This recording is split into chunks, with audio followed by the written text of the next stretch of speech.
I always like to glove up when preparing food. It's just a good, safe method, and it's all about food safety.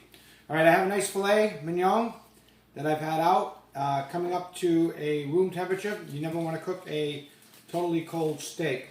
All right, I'm going to make a little seasoning bag here, just real simple: salt, pepper, some garlic powder, some onion powder. Real simple. Okay, if you can come over here with the camera. I'm just going to dust this. Dust one side. Add in a little bit. Flip it over. Use the other hand that I didn't use on the steak. And we're going to dust that side.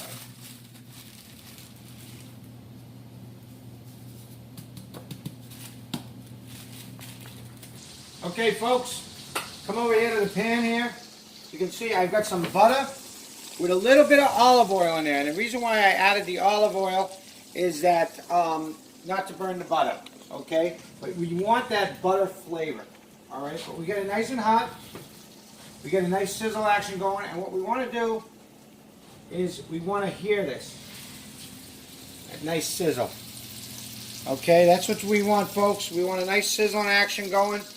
And what we're doing here is we're caramelizing the outside of that steak. We want to caramelize it nice and put a crust on it, because we're doing a Pittsburgh style steak, which is a filet mignon with a nice crust on the outside and your nice temperature inside, whether it be medium rare, however you like it. I particularly like mine medium rare, so that's what we're going to do this one. We're going to do all sides of the steak because we want to form a crust. We want to form a crust that's going to hold in those juices. So I'm going to continue to cook this here, and I will show you in a few minutes when it's all done and we're about ready to put it under the broiler. Okay, as you can see over here, I've got one side done. I've got a nice crust forming here. But I not only want to do the other side, I also want to get the other sides as well. I want to do the sides here, because that's another exit for the juices. And what we want to do, like I said, is we want to seal in any exits for the juices so that we keep them in, we keep them nice and juicy inside the steak, and we don't let those juices escape. So we're even going to do the sides. Alright, so let's finish that up here and we'll be ready for the broiler in a minute. Alright, folks, I think we got enough of a nice caramelization, as you can see on that outside of that steak, a nice crust that we want it to form to hold in those juices. Next, we're going to come over here to our broiler. We're going to set it on broil at about 450 degrees. We're going to take our pan here. We got a nice seared fillet. We're going to throw it on there, and we're going to put it inside here for a couple of minutes, okay? Oh, but before we do that, I just want to take our nice juices that we've collected here, okay? Make it a little hot, so get my oven mitt. I'm going to take those juices that we used to caramelize the steak. I'm just going to pour those right over it, just like so, folks. Okay? Be right back here in a few minutes. Alright, folks, real quick, while our steak is underneath that broiler, it's not going to take long. I got my little George Foreman grill here heating up. I'm just going to do some grilled shrimp to go along with our steak. It's a nice add, and it's like a little surf and turf. So we're going to season that shrimp with the same seasonings we used on our steak, okay? Real simple. Like I said, you make your little bag of seasonings, whatever you want to use. It's a lot easier this way. And we're going to get those on the grill. Here, let me just add a little more seasoning.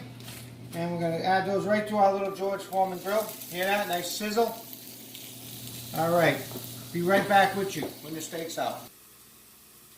Alright, folks, I just took the filet out of the oven under the broiler that we had it.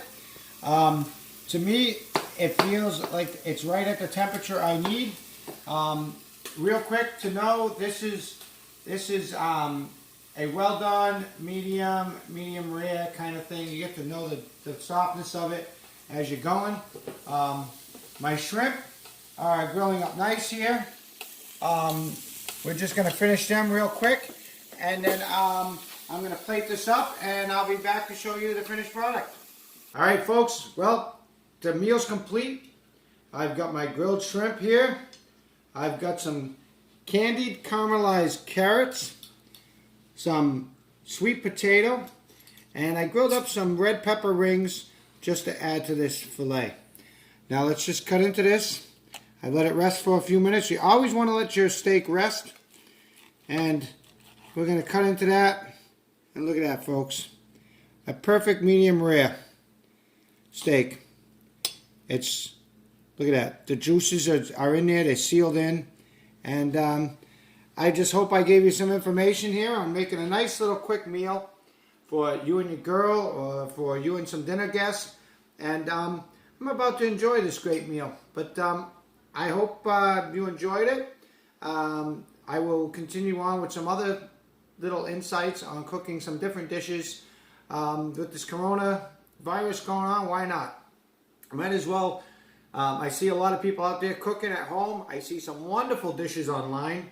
But I'd like to give a little insight on what you can really do at home. You don't really have to go out to a restaurant to get a good quality meal. And if you see this and look at this,